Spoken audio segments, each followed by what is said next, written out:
Bonjour à tout le monde et bienvenue. Nous nous retrouvons aujourd'hui durant ce temps de carême avec une multitude de sujets à traiter, mais surtout de les traiter à la lumière de l'évangile, de la bonne nouvelle et puis bien sûr de la vertu d'espérance. Alors c'était un petit peu la thématique aujourd'hui. Comment est-ce qu'on peut non seulement espérer, mais aussi résister à tout ce qui est propagande de la désinformation, de la peur dans ce monde? Et c'est important aujourd'hui de pouvoir s'unir, de pouvoir s'éclairer. Et c'est pour ça que dans mes dernières vidéos, je suis souvent entouré de personnes qui s'engagent. Parce que c'est bien de savoir, c'est bien de croire, c'est bien de dire, mais à un moment donné, l'amour n'existerait pas s'il n'y avait pas des preuves d'amour. Eh bien, il y a des preuves aussi, malgré tout, de foi et de rayonnement de notre sacerdoce baptismal. Et aujourd'hui, je reçois, et je l'avais déjà reçu avec plaisir, maître Fabrice Divisio, qui est en même temps un homme de loi, mais aussi, surtout, un homme de foi. Et on va essayer ensemble de s'élever, de pouvoir s'éclairer, mais surtout de trouver des chemins de pacification et d'espérance, parce que durant ce temps de carême, je vous rappelle qu'on a trois grands sujets, la prière, le jeûne et l'aumône, et en même temps, nous devons vraiment donner de la saveur à ces trois grands domaines, et puis aussi ensuite de parler avec lui de son association, de ses activités, parce que là aussi, nous devons nous inspirer, nous devons communiquer ces informations, parce qu'aujourd'hui, parfois, on ne sait plus à quel sein se vouer. Cher maître Divisio, cher Fabrice, bonjour. Bon. J'espère que vous allez bien. Vous m'avez donné du temps et vous le donnez toujours volontiers et rapidement. Et je trouve que c'est ça où on peut déjà percevoir l'homme d'action. Tout d'abord, en préambule, est-ce que vous avez préparé votre kit de survie? Oui, effectivement, j'ai un chapelet accroché pas très loin. Alors voilà, moi j'ai aussi le mien, il est là. Voilà, je vous le montre, hein. Il n'y avait pas besoin d'édicter un feuillet avec ça. Mais bien sûr, en commençant avec un léger sourire, ça peut aussi dédramatiser actuellement ce que nous vivons. Parce qu'aujourd'hui, c'est vrai, je viens d'en parler, nous avons des sujets vraiment à foison qui peuvent nous occuper, mais je trouve quand même, et à partir du réel, qu'il y a déjà une première question qui vient en avant. On en parlait aussi dans notre dernière émission, l'aspect de la déchristianisation. On nous parle de cette déchristianisation, et puis on voit d'un autre côté la conférence épiscopale française, typiquement, qui nous dit il y a une explosion de demandes de baptême, de catéchuménat d'adultes.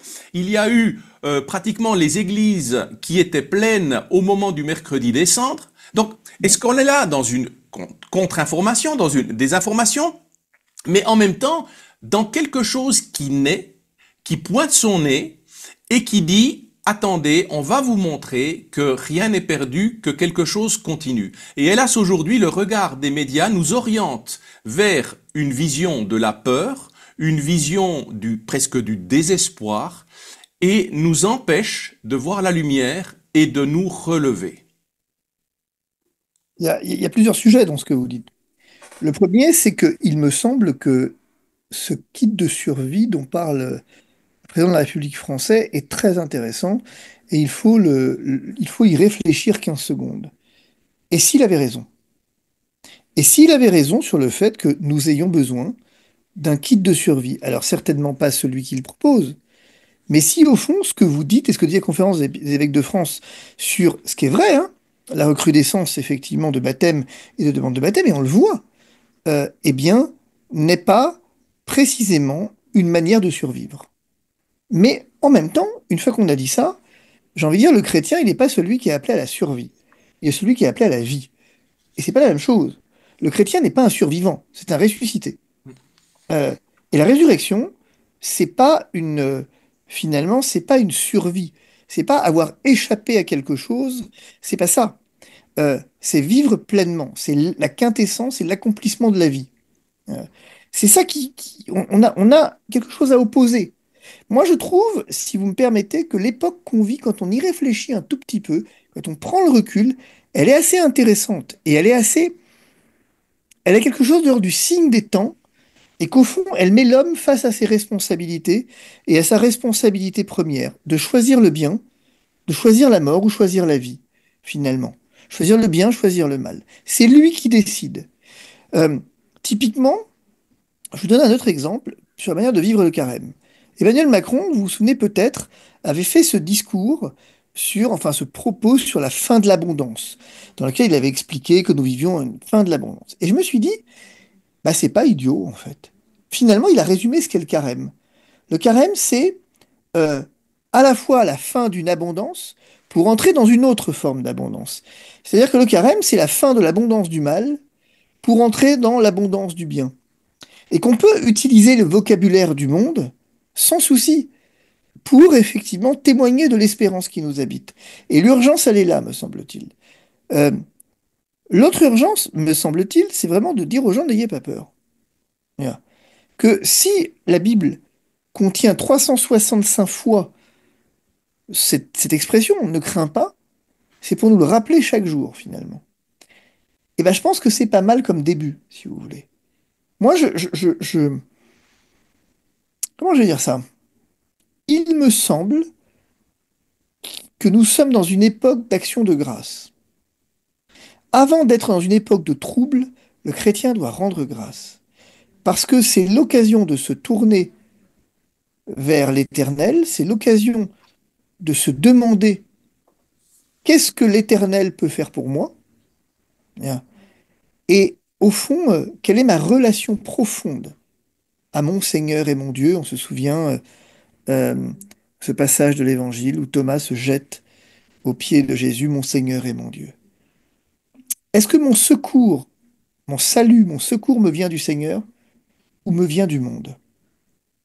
Bon, voilà, c'est l'occasion formidable de se la poser, cette question. Mhm.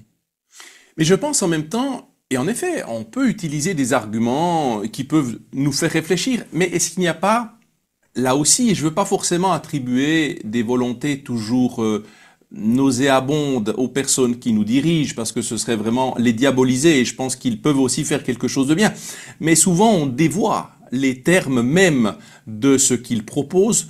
Par exemple, quand on parle de loi, de fraternité, pour une loi qui va concerner l'euthanasie, j'ai quand même beaucoup de peine à voir le terme fraternité là-dedans. Mais ça, c'est normal, c'est parce que, au fond, euh, c'est le propre de l'inversion. Le propre du diable, il est celui qui inverse. Quel est le problème du diable? C'est la séduction. C'est-à-dire que si finalement le mal vous apparaissait pour ce qu'il est, bah, personne ne le choisirait. C'est pour ça que les grands saints qui ont des visions de l'enfer, c'est fondamental de s'en souvenir et d'aller lire. Je pense évidemment à Sœur Faustine ou à Sainte Faustine en particulier, mais il y en a bien d'autres. Mais c'est intéressant de si le mal, pourquoi le mal, pourquoi nous succombons au mal? Mais parce que le mal prend l'apparence du bien. C'est aussi bête que ça finalement. Et donc si vous dites l'euthanasie, c'est une loi de division, de mort, bah, plus personne n'y adhère. Mhm, Si vous l'enrobez sous l'angle de la fraternité, sous l'angle du soulagement, sous l'angle de tout ce que vous voulez, en fait, du mhm, bien, bah là, tout à coup, l'homme qui est naturellement fait pour le bien, eh bien, sera plus enclin à y succomber. Et ceux qui résisteront, du coup, seront les adversaires du bien. mhm, C'est ça. Le malin porte bien son nom, finalement. C'est assez mhm, malin mhm. quand on y pense.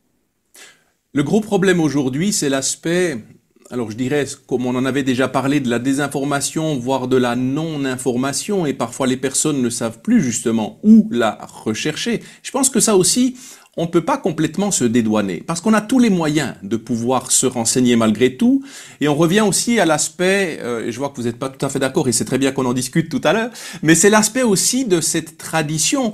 Là, je reviens très souvent avec l'aspect de la tradition, où aujourd'hui on l'a presque toujours diaboliser ce terme-là, alors que tradere veut dire la transmission. Et donc aujourd'hui, être un prêtre traditionnel, être un catholique traditionnel, c'est justement une personne qui veut vivre de sa transmission, qui veut s'appuyer et qui veut s'enraciner. Et aujourd'hui, on vit plutôt dans une société qui veut nous dire que ce qui était valide, valable hier, n'est plus valide demain, dans cette inversion accusatoire, mais aussi dans cette espèce de délégation morale à des entités, à des groupements, à des idéologies qui nous disent d'ores et déjà ne réfléchissez plus, on vous dit, nous, et comme ça on va économiser du temps, ce qui est bien, ce qui est mal, ce qui est autorisé de dire ou non. Et là, c'est quand même quelque chose aujourd'hui de problématique pour nos concitoyens. C'est une question intéressante. Je me demande si c'est quelque chose qui est contemporain ou qui est exacerbé de façon contemporaine. Est-ce que ça n'a pas toujours existé? Reprenez Propaganda d'Édouard Bernet, c'est exactement ce qu'il met en avant. C'est-à-dire, finalement, Édouard Bernet, qui est donc le neveu de Freud, a écrit cet ouvrage qui sert de référence à tous les marketeurs du monde entier depuis des siècles, enfin en tout cas depuis au moins un siècle, qui est véritablement comment vendre l'invendable. Comment est-ce que finalement je viens m'immiscer dans la vie des gens pour réussir à leur imposer que la cigarette c'est bien. Vous connaissez l'histoire peut-être de Lucky Strike, qui est pas inintéressante. Comment est-ce que les cigarettes étaient donc à l'époque de Laure Bernet en vente, mais le public féminin, lui, ne fumait pas. Et comment est-ce qu'on va réussir à faire fumer les femmes? Eh bien, Édouard Bernet a eu cette idée, lors de la grande marche parade de New York, en fait, d'avoir cette torche de la liberté et de faire allumer des cigarettes à toutes les femmes avec ce symbole de la liberté. Voilà comment la cigarette devient le symbole de la liberté. Et donc, on a derrière un outil de propagande. Et on sait qu'effectivement, on s'en est servi à travers l'histoire. L'histoire ancienne, mais l'histoire contemporaine. Reprenez la guerre en Irak. On a quand même, à un moment donné, mis à feu et à sang le monde entier à partir d'une information qui était une information fausse, mais qui était interdit de considérer comme fausse. Bon, ça donc c'est le premier point. Le deuxième point, vous disiez, finalement, les gens savent où chercher. Eh bien, je ne crois pas, en réalité. Et moi, c'est un énorme problème que j'ai. C'est un vrai problème que je vous livre là. C'est que je pense que tout le monde succombe à la tentation. Tout le monde, j'en sais rien. Beaucoup de monde, y compris dans les médias alternatifs, euh, du mensonge, en fait. Simplement, chacun l'oriente. Et je vous en donne un exemple que je crois intéressant. Moi, je me suis toujours battu pour dire que non, la vaccination n'était pas un outil qui allait détruire la planète. C'est pas comme ça qu'il fallait raisonner. Que la vaccination, elle avait ses limites, qu'il fallait pointer en vérité du doigt, mais il y avait un autre sujet qui était le pass sanitaire qui, lui, posait des problèmes de liberté publique. Ça ne voulait pas dire qu'il fallait se faire vacciner, mais ça ne voulait pas dire que j'avais, moi, à mentir et à donner des informations. Peut-être que c'est vrai, d'ailleurs, mais moi, je n'avais pas les informations et je ne pouvais donc pas donner cette information tant que je n'avais pas la source qui me permettait de la donner. Et quand on fait, et c'est intéressant parce que tous ceux qui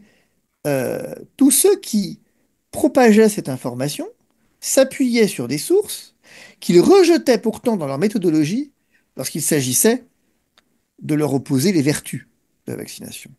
Donc on voit qu'on succombe tous à la tentation, en fait, de choisir nos sources et d'avoir une vision unidirectionnelle parce qu'on fait passer une idée. De sorte que le vrai souci, et je vais vous donner un autre exemple, pourquoi est-ce que c'est difficile? Le vrai souci, c'est que si vous n'avez pas la formation intellectuelle suffisante, alors vous ne pourrez pas aller chercher l'information et vous ne pourrez pas discerner l'information.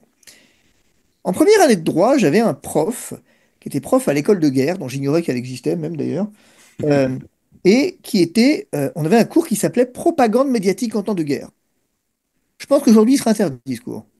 Euh, Parce qu'en cours, qu'est-ce qu'on faisait? On regardait des vidéos de la guerre, notamment de l'Irak à l'époque, de CNN, et on venait décortiquer tous les mensonges et comment CNN fabriquait l'opinion.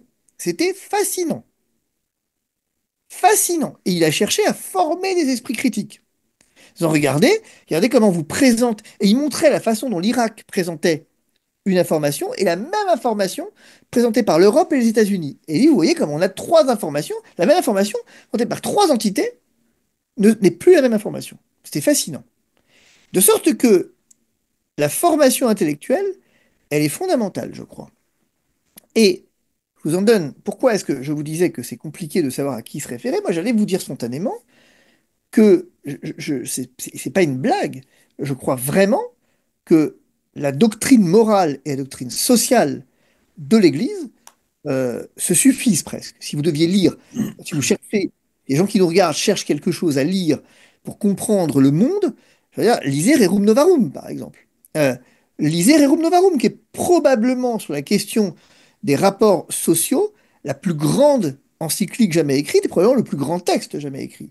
Si vous cherchez à comprendre la question de la conjugalité, allez lire Humanité Vitae, allez lire Casti Connubii et allez lire Familiaris Consortio et plus tard à Maurice Laetitia en faisant attention à certains trucs. Mais euh, si vous cherchez, pour le coup, la question d'euthanasie, on en parlait, allez lire la lettre aux personnes âgées de Jean-Paul II. Donc l'Église a un support, si vous voulez, qui, pour moi est presque celui auquel il faudrait presque puiser régulièrement. Quand Mhm. moi j'ai une, quand, ma réflexion est que quand moi j'ai une question et je me demande comment penser, qu'est-ce que je dois penser là, je vais piocher dans la doctrine de l'Église. Bien. C'est presque ma référence exclusive. Bien. Maintenant, ce que je dis a un tempérament. Balayons devant notre porte. Quand le pape François vient dire que l'absence de vaccination, ne pas se faire vacciner est un péché, donc si j'écoute l'Église, je me trompe. Et donc on voit que même l'Église devient parfois une source d'erreur et finalement, donc, se dire, quand on cherche, on trouve, ben oui, mais le problème, c'est que même ceux qui sont censés nous guider sont parfois dans l'erreur et dans l'erreur grave. C'est pour ça que il me semble que nous avons un enjeu là-dedans, et on parlait de l'association tout à l'heure, on en reparlera tout à l'heure, mais c'est un enjeu que moi, auquel je tiens, c'est l'enjeu de formation des esprits. Moi, vous savez, euh, comme je l'avais dit la dernière fois, je suis un converti, en tout cas, qui reste plus à convertir qu'il ne l'est déjà, mais le fait est que ça fait maintenant presque 28 ans, presque 30 ans. Là, j'ai fêté.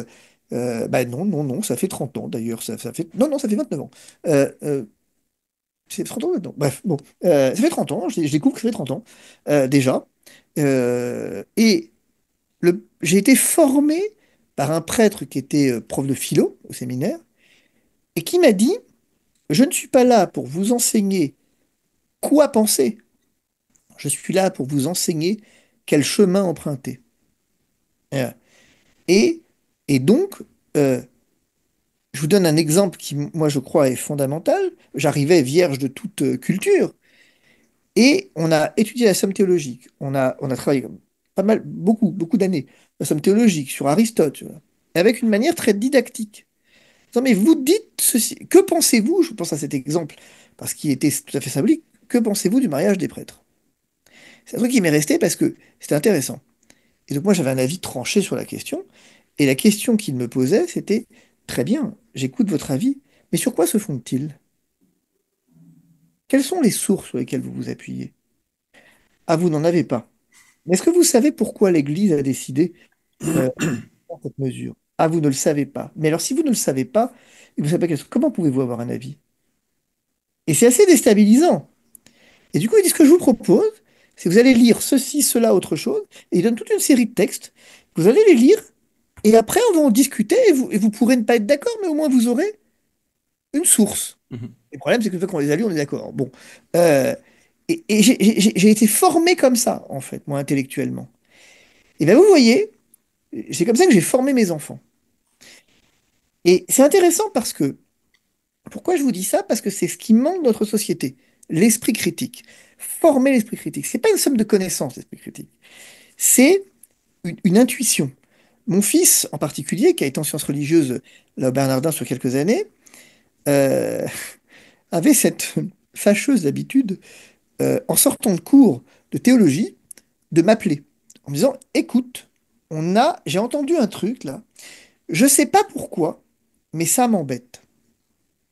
Et 3 fois sur 4, il avait raison, c'était très embêtant. Mhm.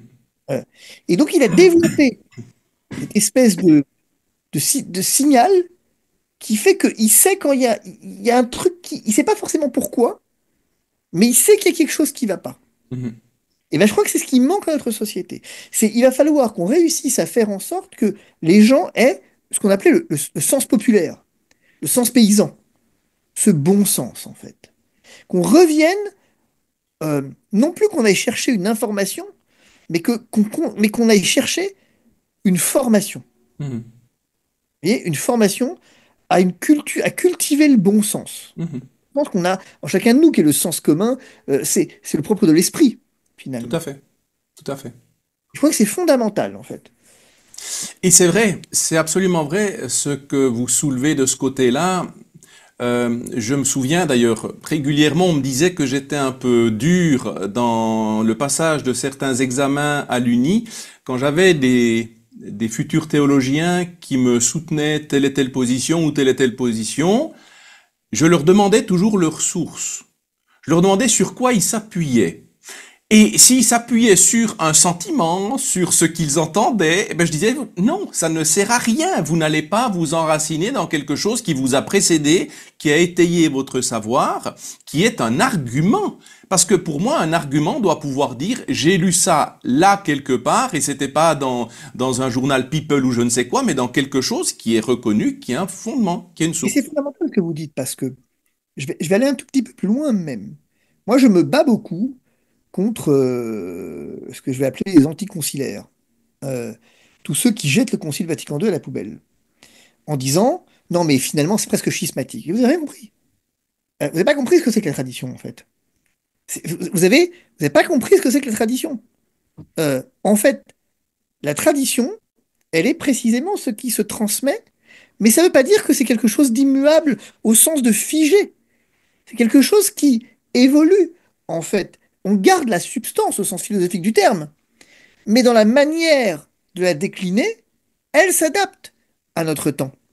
Et c'est pas anormal de le faire. Et quand l'Église s'interroge dans le cadre du Concile Vatican II, pardonnez-moi, mais je veux dire, on a là aussi une source très intéressante qu'on pourrait aller puiser dans Lumen Gentium, dans Dei Verbum. On a des éléments qui nous sont fondamentaux pour nous chrétiens et qu'on ne cultive pas assez pour le coup.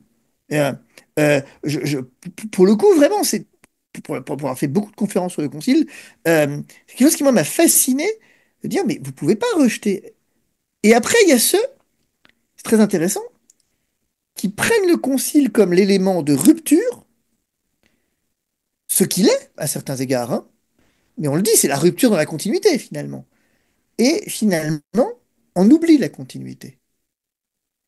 Or, moi je trouve que on doit être capable de dire qu'on ne vient pas de nulle part, qu'on est une chaîne, et j'aime beaucoup ce mot de chaîne apostolique, on a une chaîne, et donc de fil en fil, on a réfléchi, on a raisonné, on s'est laissé aussi façonner par l'esprit, on s'est parfois trompé, mais on a corrigé, et à la fin, eh ben, on se retrouve dans quelque chose qui a traversé les siècles. Et vous prenez l'Église, c'est ça qui est fascinant, sur la question de la vie, mais en général, du commencement de la vie, commencement et fin de la vie, elle n'a pas bougé. Vous prenez le 4e siècle, le 5e siècle et le 21e, vous allez vous apercevoir que ça n'a pas bougé. Nous, on a bougé combien de fois sur cette question? Hmm. Avortement à 15 semaines, à 12 semaines, à 10 semaines. L'Église, elle dit non. Non. Et elle continue de dire non. Alors que tout le monde dit oui autour d'elle, elle dit non. Elle ne le dit plus de la même façon. C'est c'est la grande intuition de Jean 23, mais néanmoins, elle le dit quand même. Et je pense que c'est très important ce que vous relevez là, parce que bon, là, on a eu quand même 21 conciles dans l'histoire de l'Église. Concile Vatican II, ben voilà, c'est le 21e. Mais aujourd'hui, j'ai l'impression, alors c'est peut-être une analyse un peu rapide, mais j'ai l'impression aujourd'hui qu'on a les personnes qui rejettent le concile, alors typiquement les personnes qui sont post-conciliaires ou pré-conciliaires, ceux qui rejettent le concile en bloc, en général, soit ne le connaissent pas, ou regardent uniquement les mauvaises applications qui en ont été faites depuis également toute la problématique de la modernité post-mai 68 qui a coïncidé avec l'application du concile. Et donc je pense que ça, évidemment, il y a aussi une certaine culpabilité de tout le clergé qui a mal perçu, mal appliqué aussi certaines lignes du concile et qui, dans le fond, a détaché ou découragé sans doute certaines personnes. Moi, je crois surtout que, si vous voulez mon avis pour la question, quand vous lisez le journal du Concile d'Yves Congar, par exemple, vous comprenez qu'en fait, finalement, il y a eu aussi, parce que l'homme est homme, des débats politiques au sein du Concile, avec des visions de l'Église qui s'opposaient. et que donc ceux qui effectivement, et le Concile a dû trouver un équilibre dans tout ça. Et c'est la sagesse pour moi de l'Église que d'avoir trouvé cet équilibre pour le coup, hein. Parce que le fait est qu'il faut relire également, j'ai oublié un autre journal du Concile, j'ai oublié son nom, mais peu importe, qui est journaliste au Monde et qui a suivi le Concile jour après jour, et Mhm. où on voit dans les débats, notamment sur Lumen Gentium, on voit quelque chose de fascinant, c'est que prenez le latin par exemple, c'est très amusant le latin. Le latin en Amazonie, c'est tout à coup moins naturel qu'à Rome, hein. Euh, et finalement, la culture chrétienne en Amazonie, elle ne se présente pas tout à fait de la même façon qu'elle se présente à Paris. Et donc, c'est quand même la grande sagesse de cette Église que d'avoir laissé la parole à des évêques venus de loin et où on a réussi à comprendre que la foi était universelle, mais qu'elle devait s'exprimer selon des sensibilités qui sont celles de l'homme, au contraire du monde, qui lui est en train de dénaturer la substance, je le redis, au sens de philosophique, et en fait de l'essence, est en train de dénaturer l'essence en faisant croire qu'on a juste changé le langage. C'est pas vrai. C'est pas vrai. On a changé la substance. L'Église n'a pas changé la substance. Elle a changé la façon de la proclamer. Parfois. Dire. Mais en aucun cas elle a changé la substance. Ça, c'est le grand débat que j'ai de manière régulière avec nos amis, avec nos frères de la fraternité Saint-Pierre ou que sais-je, traditionalistes, qui disent, mais qui veulent absolument célébrer, par exemple, selon le rite Saint-Pie V, vous avez raison. Mais attention là-dedans. Attention. Parce que vous prenez un risque en faisant ça.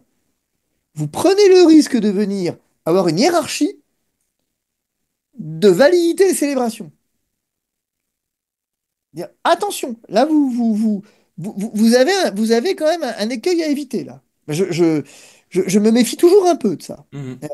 Je me méfie toujours un peu quand on me dit il faut célébrer en latin. Je dis, vous savez qu'en Occident, le latin est plus parlé depuis le VIe siècle, hein. Ça fait depuis le VIe siècle que personne ne comprend rien, hein. Et donc, attention quand même, il y a une chose d'important. Mais le monde, lui, fait l'inverse. Quant au fait que vous disiez quelque chose d'intéressant, vous disiez, finalement, le problème, c'est que on a l'impression, d'une certaine façon, qu'un truc est valable un jour ne l'est plus le lendemain. Il y a une espèce de- de- d'incapacité à transmettre, parce que la transmission, elle suppose eh bien, la continuité. Oui, mais ça c'est contemporain, par contre. Ça, c'est vraiment la marque du monde actuel. Parce que nous sommes dans une société qui est dépendante frénétiquement, presque, qui est droguée à ce qu'on a appelé le scoop, le peu importe, le buzz, et qui en fait n'aime rien de plus que le bruit. Le problème du bruit, c'est qu'il faut qu'il se renouvelle pour être intéressant. Et donc dans une société qui, au fond, a le phénomène de swap, et ce mot de swap, sur TikTok, euh, et sur TikTok, les gens restent pas. Au bout de 30 secondes, ils swappent. Et ben c'est pareil pour notre actualité. Moi, je suis fasciné de constater, quand vous faites des vidéos d'une heure sur YouTube, le temps moyen de rétention, c'est 12 minutes, et on vous dit c'est très bien 12 minutes. C'est-à-dire que les gens ne sont plus capables de regarder plus de 12 minutes. C'est Mhm. intéressant de constater que finalement, vous êtes dans une société où une actualité doit en permanence en chasser une autre, Mhm. et parce que vous n'avez plus la culture de la continuité. Mais quand vous faites ça, vous déracinez les gens. Mhm. C'est là aussi très intéressant, je trouve, de parler de ça. Et c'est très intéressant aussi et important de rappeler une chose, et ça on doit le comprendre. Déjà dans les rites de notre Église catholique, on a quand même une vingtaine de rites différents. Et selon, là aussi, les continents, selon les sensibilités, et c'est la même Église. Et je pense que là aussi, pour moi, ce qui est fondamental de redire, de répéter, c'est que le message ne passe pas. Et quand on nous dit que pas un iota doit être modifié, ça veut dire de l'axiome premier, de la parole faite chair, des préceptes de l'Église. Par contre, on affine la manière de s'adresser au monde, de rentrer en relation dans un monde particulier. Et je prends un exemple tout simple. Quand je donne le cours d'homilétique à l'université, je dis, il ne suffit pas seulement de savoir quel texte est-ce qu'on va prêcher dimanche prochain et puis d'essayer de dire comment est-ce que moi, ce texte me parle, quels sont les préceptes que je peux en tirer, quels sont les liens que je peux faire, mais surtout à qui est-ce que je vais m'adresser? À quelle société particulière? Ça change. Si ce sont des catéchumènes, si ce sont des recommençants, si ce sont des théologiens, ça change complètement la donne. Et donc ça, il y a de toute façon une transposition qu'on appelle également l'herméneutique pour arriver. Mais alors, il y a une nécessité. Pour pouvoir faire ça, il faut connaître vraiment de manière très profonde la notion première du texte, la notion première de la doctrine. Et c'est ça aujourd'hui sans doute le défi. C'est qu'il y en a qui n'ont plus cette notion première et donc ils orientent, ils relativisent le message premier. En fait, vous avez raison, mais si on élargit un peu le propos, notre propos, il est généralisable au monde dans lequel on vit. Notre monde, finalement, si vous voulez tuer un peuple, ce que vous faites, c'est que vous le déformez, vous arrêtez de le former, finalement. Vous le réformez quelque part. C'est-à-dire qu'en fait, vous le reformatez. En fait, c'est plutôt même pas tant réformer que réformater. Reformater. C'est-à-dire que vous lui dites, écoute, tout ce qui s'est passé avant toi, c'est mal. Moi, effectivement, je vais te reprogrammer. Et nous avons une société qui est reprogrammée aujourd'hui. Et dès que vous commencez à faire appel au passé, dès que vous commencez effectivement à essayer de vous inscrire dans une lignée, dans une tradition, ben c'est terminé. Mais moi, vous imaginez pas, je le vois dans ma profession, la génération d'avocats de ma fille, ou effectivement deux, trois générations avant, c'est il y a 10 ans, quoi, enfin, on a du souci à nous faire, hein. Mhm. Pas tant au niveau de la compétence qu'au niveau de la culture de l'opposition. Moi, je suis un opposant par nature. Je veux dire, c'est violent, un système judiciaire, c'est d'une violence extrême. Je l'ai encore expérimenté cette semaine. C'est d'une violence inouïe. Les gens n'imaginent pas à quel point c'est violent. Et donc, il faut accepter d'entrer en opposition farouche et parfois violente avec le système. Mais ça, vous n'êtes pas formé à ça, hein. Vous n'êtes plus formé à ça. Moi, j'ai été formé par des maîtres qui eux-mêmes ont été formés par des maîtres. Mais aujourd'hui, les générations que nous formons ne veulent plus de maîtres. Je ne suis plus le maître de mes collaborateurs. N'allez surtout pas dire à mes collaborateurs que j'ai quelque chose à leur apprendre. Je n'ai rien à leur apprendre. Dire, nous sommes parce qu'ils ont été formatés, ils ont été reprogrammés au sens où tout ce qui viendrait de moi, tout ce qui viendrait de nous, eh bien, euh, faudrait s'en méfier. Mhm. Moi, j'avais mon épouse qui avait, merveilleuse épouse, qui, en quatrième année de philosophie, quatrième année de philosophie théologie à l'Institut de philosophie comparée, il y avait un truc qui s'appelait le TMD, transmission de maître à disciple. En fait, pendant une année, vous étiez chargé comme quatrième année de prendre une première année, et non seulement d'être un tuteur, mais d'être un maître, c'est-à-dire de lui apprendre à réfléchir, en logique notamment. Elle a été prof en logique, et effectivement, de logique aristotélicienne, de lui apprendre à réfléchir. Mais ça, aujourd'hui, le doyen nous dit, vous pouvez plus faire ça.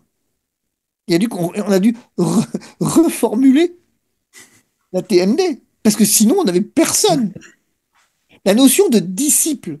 Parce que, enfin, moi, je suis très abusé quand on me dit quand moi, je me dis, vous êtes disciple. Je dis, mais oui, oui, oui, oui, oui. Mais vous vous rendez pas compte que c'est un compliment, ça.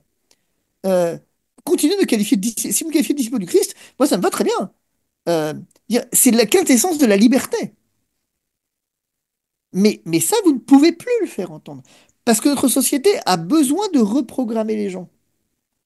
Si vous voulez entrer dans une nouvelle ère, vous avez besoin de reprogrammer les gens. Et elle le fait très bien. Et votre kit de survie dont on parlait tout à l'heure, qu'est-ce que c'est d'autre qu'une reprogrammation des gens en disant, mais moi, je suis tellement bon avec vous que vous voyez, il n'y a pas la guerre. Mais d'un côté, vous voyez ce qu'il fait? D'un côté, il vous dit, n'ayez pas peur, il n'y a pas de guerre. On n'arrête pas de nous le répéter. Mais de l'autre, je vous envoie un kit de survie au cas où. Au bout d'un moment, l'homme est perdu, il ne sait plus ce qu'il doit penser. Et la troisième étape, c'est, bon, il y a une guerre, mais ne vous inquiétez pas, c'est la paix. Mhm. Mhm. Toutes ces Non, notions-là, on a beaucoup de personnes, très souvent, qui peuvent se dire, mais la théologie n'a rien à faire dans le domaine sociétal, dans le domaine politique. Très souvent, on me dit, mais écoutez, restez confinés dans votre niveau cultuel, et puis c'est ça, dans le fond, la laïcité. Et je dis, non, non, non, non, j'ai dit, vous vous trompez complètement, cet effet de la laïcité. Et j'aimerais ici rappeler, et d'ailleurs, là aussi, pour s'enraciner, dans quelques textes choisi des citations très courtes qui nous parlent, et c'est des textes magistériels, sur la notion de manipulation, de désinformation et aussi de résistance évangélique à l'oppression. Et d'ailleurs, vous en avez nommé quelques-uns. Alors, ici, je vois par exemple le pape Pie XI. Je le cite, « Celui qui prend l'État pour fin ultime et suprême et qui fait de lui la règle unique du droit et de la morale commet une erreur fondamentale et mortelle. » Je continue. Jean-Paul II, Saint Jean-Paul II. Un pouvoir qui prétend modeler la conscience des citoyens par l'idéologie et la désinformation devient totalitaire. Pape Benoît XVI. Une société qui ne reconnaît rien comme définitif met en place la dictature du relativisme qui ne reconnaît rien comme vrai, sauf l'opinion dominante. Encore quelques-unes, et vous avez cité Rerum Novarum, Léon XIII, il est du devoir des gouvernements de protéger le faible contre l'oppression du fort. Saint Jean-Paul II à nouveau, Veritatis Splendor, il existe des lois injustes qui, au nom d'un faux bien, impose l'injustice, il est alors un devoir de ne pas y obéir. Et enfin, le compendium de la doctrine sociale de l'Église, au numéro 400, face à l'injustice manifeste, il est légitime de résister et parfois un devoir. Mais vous pouvez aller aussi dans un texte fondateur qui est Pacem in Terris. Pacem in Terris, pour le coup, pour l'avoir pas mal travaillé, est un texte extrêmement intéressant. Sur Jean 23 pour la citation. Voilà. Extrêmement intéressant. C'est-à-dire que quand vous avez, et je pense à un passage que j'ai retrouvé là, la nature même de celui-ci, donc du bien commun, en fait, impose que tous les citoyens y aient leur part.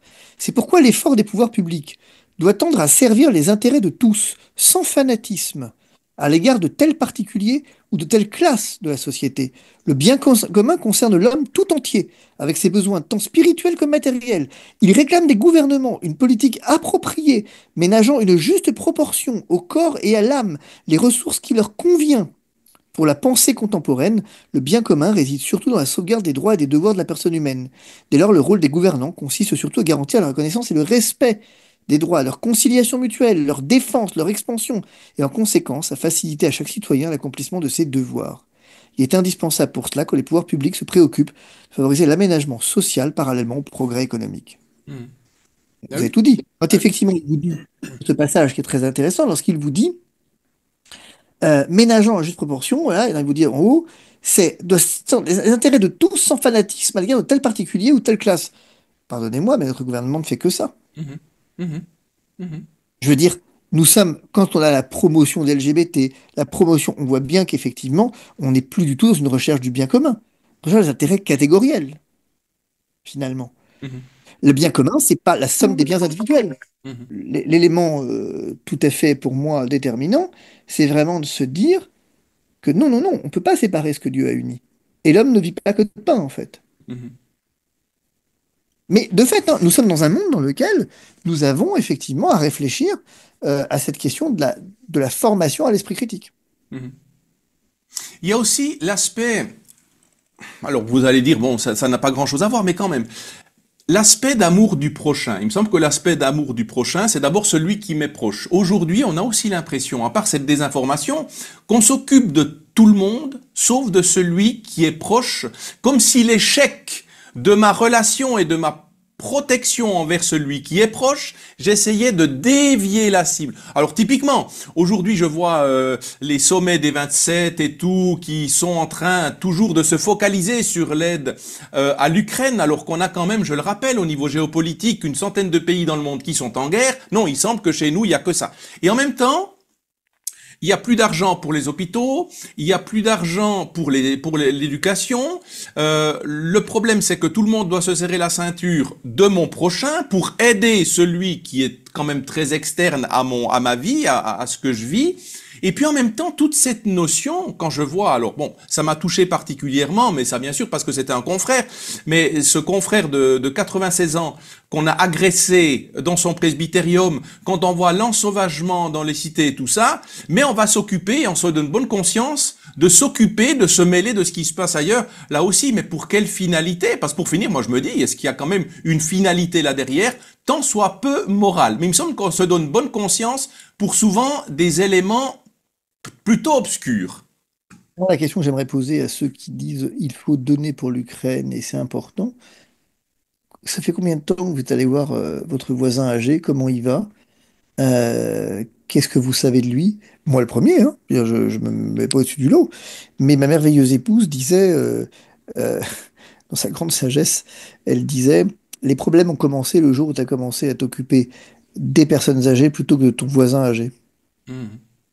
Et cette phrase, je crois que c'est la plus grande phrase, je lui ai dit, il faut que tu sois élu président de la République.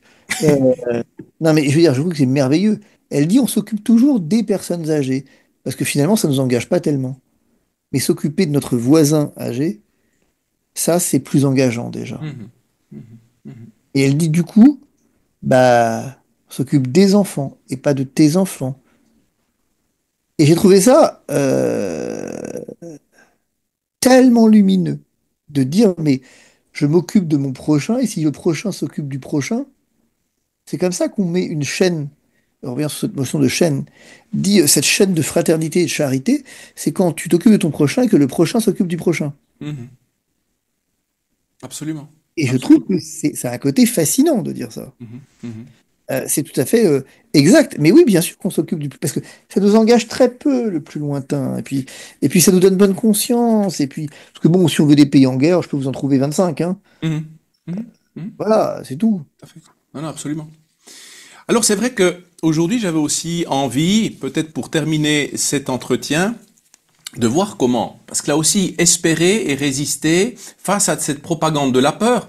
Alors après, je dirais en conclusion, on parlera aussi de votre association qui veut vraiment aussi passer, et j'aime beaucoup ça, de l'aspect de la dénonciation à l'aspect de l'annonciation. Alors on va en parler peut-être vraiment en conclusion de cet entretien, mais j'aimerais maintenant vraiment aussi nous enraciner dans cet évangile du troisième dimanche du temps de Carême, et j'aimerais juste que vous puissiez me dire comment est-ce que vous pourriez aujourd'hui le comprendre, l'intégrer et peut-être même le transmettre dans ce qu'on vit actuellement. Parce que là aussi, moi, je m'enracine chaque fois là-dedans en me disant qu'est-ce que Dieu souhaite me dire pour moi aujourd'hui, pour notre monde aujourd'hui. Je vous le partage. Donc tiré de l'évangile selon saint Luc. Un jour, des gens rapportèrent à Jésus l'affaire des Galiléens que Pilate avait fait massacrer, mêlant leur sang à celui des sacrifices qu'ils offraient. Jésus leur répondit, pensez-vous que ces Galiléens étaient de plus grands pécheurs que tous les autres Galiléens pour avoir subi un tel sort? Eh bien, je vous le dis, pas du tout. Mais si vous ne vous convertissez pas, vous périrez tous de même. Et ces 18 personnes tuées par la chute de la tour de Siloé, pensez-vous qu'elles étaient plus coupables que tous les autres habitants de Jérusalem? Eh bien, je vous le dis, pas du tout. Mais si vous ne vous convertissez pas, vous périrez tous de même. Jésus disait encore cette parabole, quelqu'un avait un figuier planté dans sa vigne. Il vint chercher du fruit sur ce figuier et n'en trouve pas. Il dit alors à son vigneron, voilà 3 ans que je viens chercher du fruit sur ce figuier et je n'en trouve pas, coupe-le. À quoi bon le laisser épuiser le sol? Mais le vigneron lui répondit, maître, laisse-le encore cette année, le temps que je bêche autour pour y mettre du fumier. Peut-être donnera-t-il du fruit à l'avenir. Sinon, tu le couperas. Qu'est-ce que ça vous inspire? D'abord, la patience de Dieu, en premier lieu. Et c'est important parce que de dire ça, parce que finalement, bon, il y a deux aspects dans ce texte, mais si on retient sur si on retient la question de la parabole du figuier, c'est très intéressant parce que finalement, il y a deux éléments. Il y a la cruauté de Pilate et la patience de Dieu dans l'histoire, la miséricorde de Dieu. Et ce que je crois, c'est que la notion de temps, elle est importante. Euh, Ça rejoint ce qu'on disait tout à l'heure. C'est-à-dire que finalement, il se passe quoi dans ce texte? Cette parabole du figuier, enfin, le maître refuse de couper le figuier qui ne porte pas de fruits. Et je crois qu'on n'imagine pas à quel point c'est important de dire ça. Dans une société productiviste, où on veut éliminer ceux qui ne portent pas le fruit social, le fruit économique, où on est en marche en fait, et tous ceux qui ne peuvent pas marcher sont exclus. Voici que dans ce texte, que ce qu'on y apprend et qui est très important pour ce monde, c'est qu'au fond, il y a une patience, une infinie patience de Dieu, qui ne mesure pas à l'aune des fruits portés par le figuier et qui lui laisse le temps. Et ce que ça me dit, moi, d'abord, je crois, dans le monde dans lequel on vit, qui doit rassurer les gens, c'est qu'on a le temps. Le gouvernement vous dit que vous n'avez pas le temps, que vous allez tous mourir demain matin. C'est pas vrai. C'est pas vrai. On a le temps et on a en particulier le temps de la conversion. C'est ça le premier aspect. Euh, Ce mot de conversion, il est intéressant parce que c'est le même mot en grec, c'est le même mot que repentir. En fait, c'est cette métanoïa, finalement. Et j'aime bien ce mot. J'aime bien ce mot de repentir parce qu'on peut s'interroger là où on en est aujourd'hui là-dessus. On n'est pas obligé d'être dans un activisme effréné. Moi, ce qui me frappe, c'est ça. Et moi, le temps du carême, si j'avais un court conseil à donner aux gens, c'est cette phrase de, eh bien, pour le coup, j'ai oublié son nom, mais peu importe, un auteur, Philippe Delerme, qui écrit juste semer quelques graines, les abandonner au temps, surtout ne rien précipiter, devenir allié du silence, ami des jours perdus. Voilà. Éprouver la patience de Dieu, l'impatience des gouvernants qui sont dans une actualité effrénée permanente face à la douceur et la douce patience de Dieu. C'est tout. Absolument, et nul ne sait ni le jour ni l'heure. Et là aussi, c'est important. Donc arrêtons d'être toujours dans cette tétanie du chronos, alors qu'on devrait se projeter dans le kairos. Et n'ayons pas peur d'être coupés, nous ne le ferons pas. Absolument. N'ayons Absolument. pas peur, si nous, non, si on, enfin, n'ayons pas peur de pouvoir être parfois desséchés et de Mhm, ne pas être capable de porter du fruit mhm, parce que parce que l'homme est homme et que le cœur de l'homme est le cœur de l'homme. mhm, On est obligé de rien, en fait. mhm, mhm. Enfin, c'est un truc qui me fascine. C'est-à-dire, le chrétien, il est profondément libre. Il est obligé de rien. Moi, j'ai pour habitude de dire, quand on parle du carême, mais du coup, c'est quoi le carême? Il y a quoi comme règle? Il n'y en a qu'une, en fait, c'est celle d'aimer et de se laisser aimer. C'est tout, en fait. C'est Il y a, déjà un sacré programme, hein? mon père spirituel me disait, premier père spirituel me disait, vous savez ce qui est le plus difficile dans le carême? C'est le jeûne de méchanceté. Mhm, Il dit, eh ben, vous savez quoi? Si vous avez le choix entre vous priver de jeûne si vous privez-vous de méchanceté ou privez de nourriture, privez-vous de méchanceté. Mais comme là, on n'est pas capable, bah, faut bien qu'il se prive de nourriture pour essayer de pouvoir être capable de se priver de méchanceté. mhm, mhm. J'ai beaucoup aimé ce lien, en fait. Et Ouais. il dit, parce que le jeûne de méchanceté, c'est bien plus difficile. Et en fait, c'est un peu l'idée, et de se dire, en fait, je crois vraiment il faut euh, juste semer quelques graines et les abandonner au temps. Ouais. Mais si vous ne les semez pas, il se passera rien. Donc continuons d'être des semeurs. Oui. Continuons Oui, et c'est ça d'être des l'esprit. semeurs. Quand on dit qu'on est la lumière du monde, c'est ça. Dire moi. Et vous savez, hein, j'ai toujours dit ça, et je vous l'ai dit la dernière fois. Moi, on n'est pas chargé de faire croire au monde quoi que ce soit. C'est entre Dieu et l'homme. Mhm, Nous, on mhm, est chargé de le dire. mhm. Absolument. On va parler de votre association parce que vous l'avez lancée au début de la période Covid et puis là, en tout cas, vous avez vraiment envie de la maintenir. Enfin, au moment du pass sanitaire, on avait lancé une association qui s'appelait Je ne suis pas un danger. Mhm, Et qui, en fait, vraiment, à travers cette formulation, disait ce que ça veut dire. Nous ne sommes pas des dangers, en fait. Et cette association, elle a fait beaucoup de choses pour le coup. Notamment, elle a fait des recours, beaucoup. Elle a aidé les gens sur le plan juridique. Elle avait une application mobile qui aidait les gens à savoir où le pass sanitaire était exigé de là où il n'était pas, encore une fois. Appliquer la loi, mais rien que la loi. Et on a bon, lancé des formations importantes et finalement, on a aussi beaucoup aidé les gens. On a payé avec cette association. D'abord, on l'a payé sur le dossier personnel. Et après, on l'a payé avec l'association les tests des gens qui ne voulaient pas se faire vacciner, mais qui étaient contraints pour aller travailler, de se faire tester. mhm, Et puis, finalement, je me fais pas d'illusions, hein. Cette association, on est parti à 20 000 et quelques personnes, et à la fin, le Covid étant fini, les gens n'ont plus adhéré. Alors, je peux comprendre. Et nous, on s'est dit, mais au fond, qu'est-ce qu'on fait avec ça? Et du coup, on a transformé cette association et qu'on a appelé effectivement un peu différemment maintenant, qui est Rebâtir ensemble, qui est de dire, finalement, dans cette idée de rebâtir, il y a ce chantier de cathédrale. Rebâtissons cette noble cathédrale de notre âme, de notre pays, de notre volonté, de notre liberté. Nous avons à être des bâtisseurs, finalement.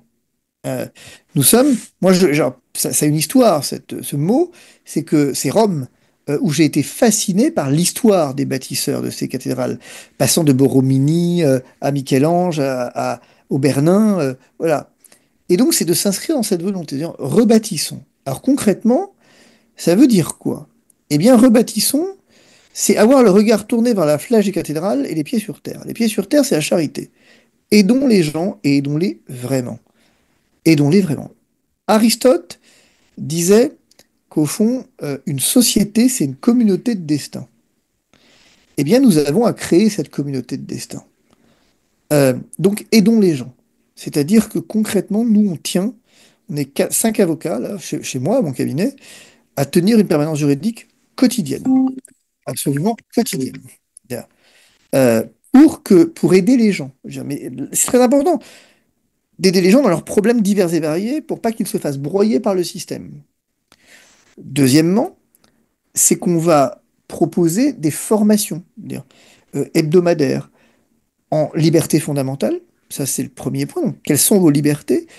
Vous faire comprendre comment on les exerce. C'est pas parce pas parce qu'elles deviennent de moins en moins importantes que vous n'en avez pas. Comment elles s'exercent? Est-ce que c'est mieux ailleurs?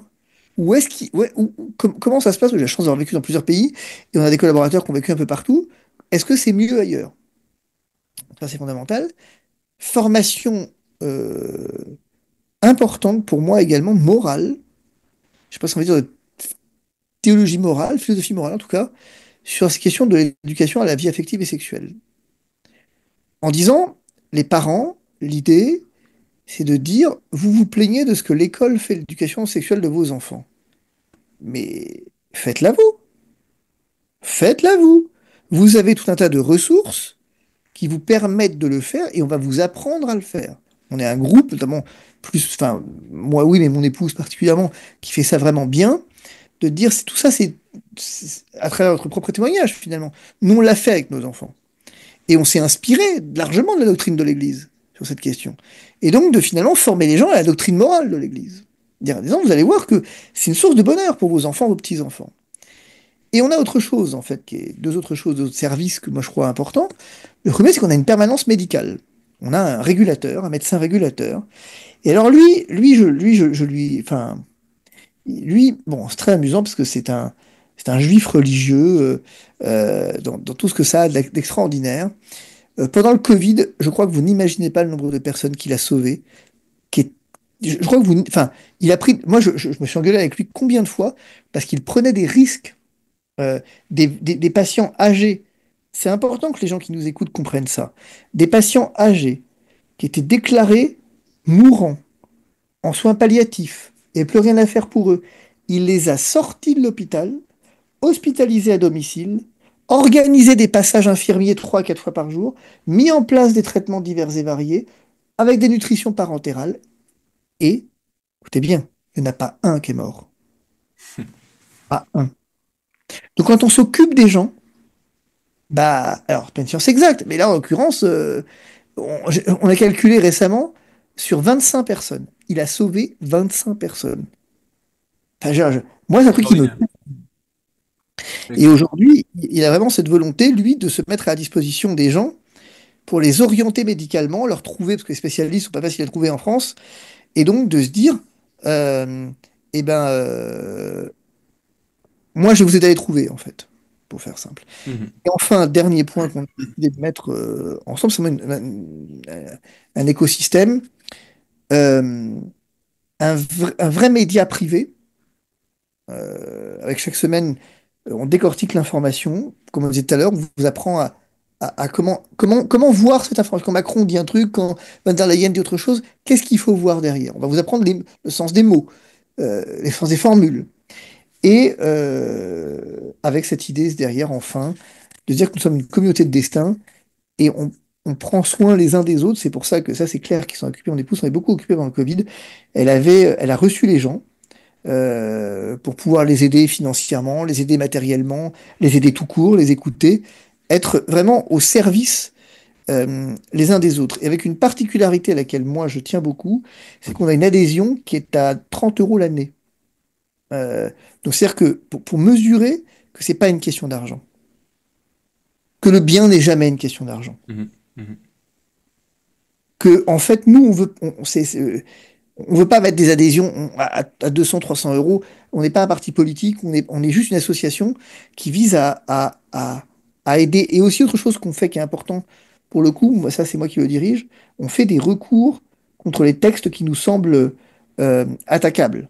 On fait avancer aussi le bien commun de cette nature. Et donc c'est tout à fait, moi j'encourage vraiment les gens à, à adhérer euh, parce que c'est une communauté de destin finalement.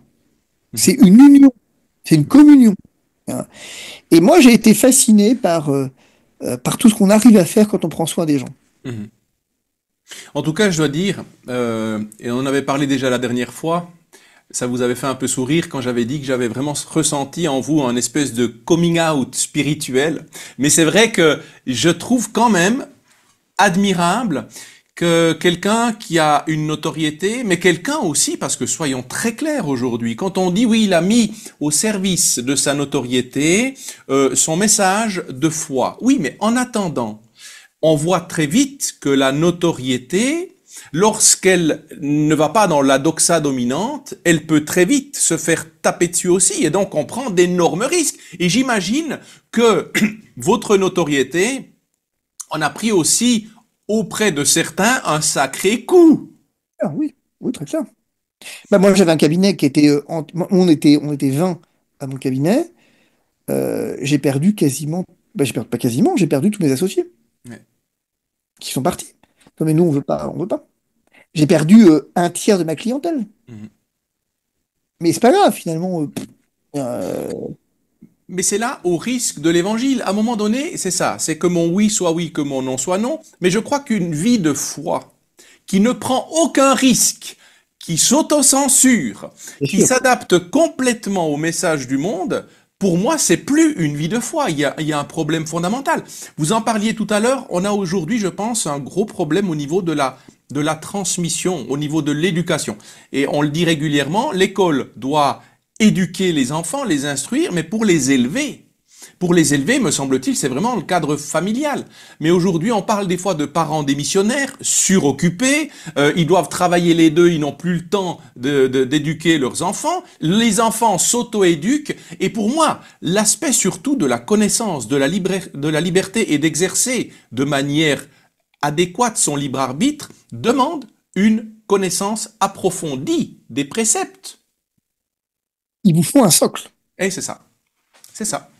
Il vous faut un socle. Mm. Si vous n'avez pas cette base, et comme en médecine, si vous n'avez pas la connaissance de l'anatomie, bah vous faites comment la distinction entre la douleur du foie et la douleur du pancréas?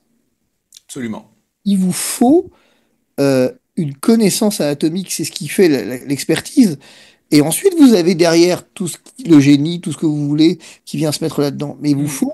C'est-à-dire le drame avec nos enfants, c'est qu'on leur fait croire qu'ils sont des génies Ouais, sans qu'ils travaillent. Ça marche pas, ça. ouais, Et absolument. nous avons un vrai échec sur le plan des adultes de la formation. Et c'est là où moi, je prends le contre-pied.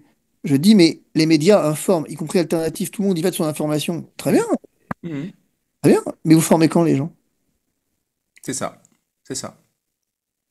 Moi, j'ai été fasciné, j'ai donné une série de cours, de vrais cours pour le coup, pour adultes, euh, sur, sur Socrate, sur enfin, les grands philosophes pour le coup.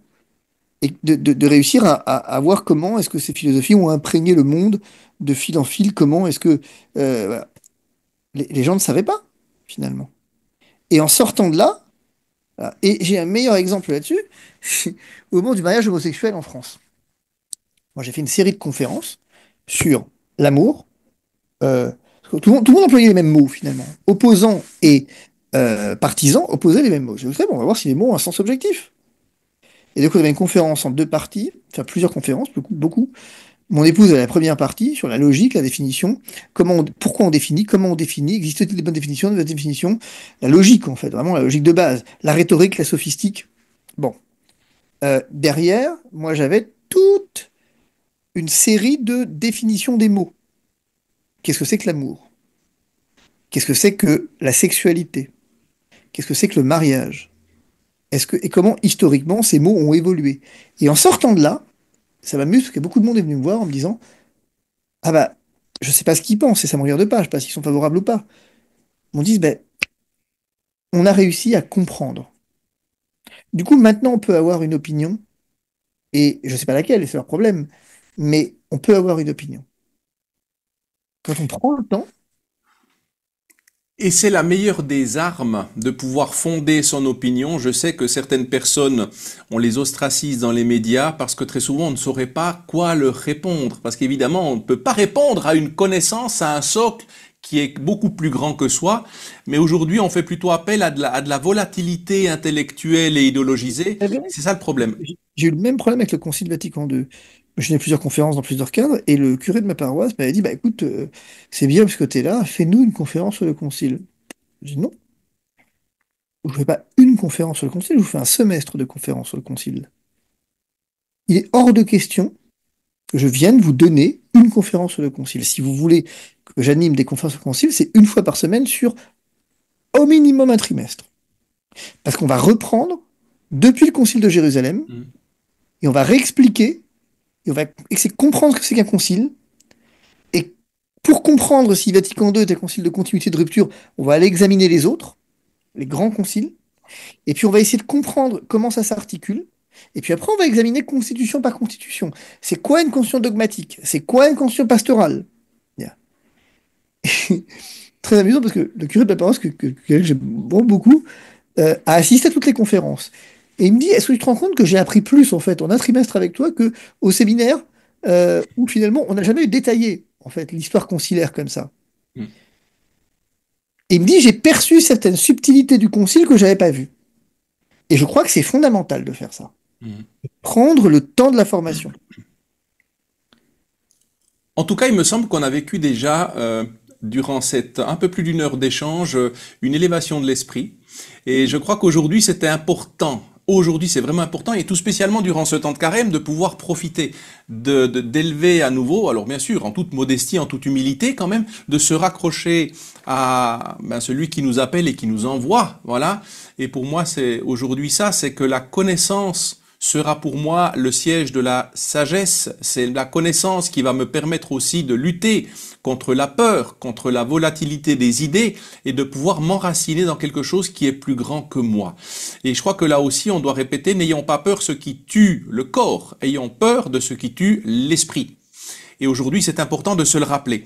Et j'aimerais juste, pour conclure, prendre encore un très bref extrait du discours sur la servitude volontaire d'Étienne de la Boétie, qui dit, je le cite, les théâtres, les jeux, les farces, les spectacles, les gladiateurs, les bêtes étranges, les médailles, les tableaux et autres telles drogues, voilà les appâts de la servitude, voilà les moyens de la tyrannie. Voilà. Tout un programme. Ça. Peut-être que nous aurons l'occasion de nous recroiser pour un futur échange. En tout cas, on voit aujourd'hui que les éléments de la vie actuelle de la société environnante est très intéressante. Mais aujourd'hui, je pense que nous avons à vraiment pouvoir collaborer de plus en plus pour cette évangélisation. Et puis, je le redis régulièrement, je trouve quand même très beau aujourd'hui de voir qu'il y a des personnes qui, au nom de leur sacerdoce baptismal, s'engagent et n'attendent pas que tout leur tombe tout cuit de la part du magistère et des ministres ordonnés. Et je crois qu'aujourd'hui, c'est important de le redire, et c'est pour ça que votre apostolat, pour moi, vaut la peine, vraiment, aujourd'hui, d'être rappelé. D'où l'intérêt de relire Lumen Gentium. Voilà. Peut-être qu'une fois, on pourrait faire d'ailleurs quelques vidéos là-dessus, mais D'où l'intérêt de le relire parce que cette notion de peuple de Dieu, elle est quand même vachement bien explicitée. Absolument.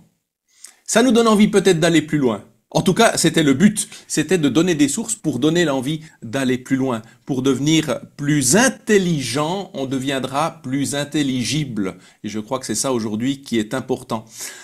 Cher maître Divisio, cher Fabrice, un grand merci pour ce temps consacré. Et puis peut-être à l'occasion, nous aurons l'occasion de retrouver un autre thème. Mais en tout cas, merci toujours pour votre disponibilité. Je trouve que c'est admirable. À Je vous bientôt. souhaite le meilleur, très bon temps de carême, Merci, à bientôt. à bientôt, et que celui qui a des oreilles entende.